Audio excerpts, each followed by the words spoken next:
સાવલી ગામે એકતાનગર સોસાયટીમાં બંધ મકાનને તસ્કરોએ નિશાન બનાવી રોકડ રકમ સહિત સોના ચાંદીના દાગીનાની ચોરી કરી ફરાર થઈ ગયા હતા। આ ઘટનાથી તસ્કરોએ જાણે સિનોર પોલીસને ખુલ્લો પડકાર આપ્યો હોય તેમ લાગી રહ્યું છે।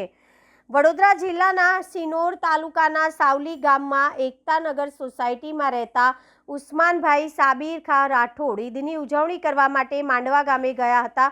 મકાન બંધ હોવાનો લાભ લઈ તસ્કરોએ મકાનના દરવાજાના તાળા અને નકુચા તોડી ઘરમાં પ્રવેશ કરી ચોરી કરી પલાયન થઈ ગયા હતા। ઈદની ઉજવણી બાદ ઉસ્માનભાઈ સાદલી પોતાના ઘરે પરત ફર્યા ત્યારે મકાનના તાળા અને નકુચા તૂટેલી હાલતમાં જોવા મળતા ચોંકી ઉઠ્યા હતા। ઘરમાં પ્રવેશ કરી તપાસ કરતા સામાન વેરવિખેર જોવા મળ્યો હતો અને તિજોરી પણ તસ્કરોએ તોડી નાખી હતી।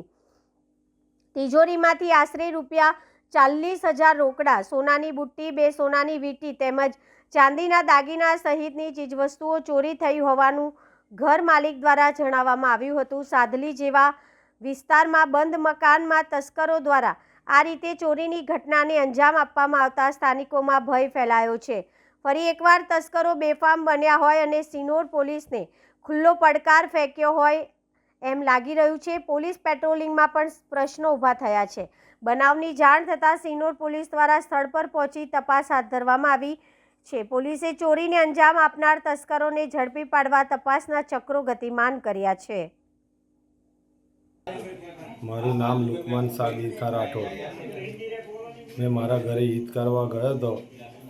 મારા ઘરેથી મેં આજે આવીને જોયું તો મારા ઘરનો તાળો ખુલ્લો હતો અને ઘરમાં તિજોરીઓ વિખરેલી હતી। ₹40,000 કેશ ને રકમો ચોરાઈ ગયેલી છે। તમે પોલીસને કે કોઈને જાણ કરી? હા સાહેબ, કરીને પોલીસ આવી ગઈ ને? હા, આવી ગઈ। અમે તહેવાર કરવા કાલે 5 વાગે માંડવા ગયેલા ને હમણાં આવ્યા છે। ઘેર આવ્યા ને તો જોયું તો બહાર નકુચો તૂટેલો હતો, તારો પણ નહીં તો નકુચો પણ નહીં આવતો। ઘર ખોલીને જોયું તો બધું સામાન વિખેરું પડ્યું છે। તિજોરીના લોક તોડી નાખ્યા છે।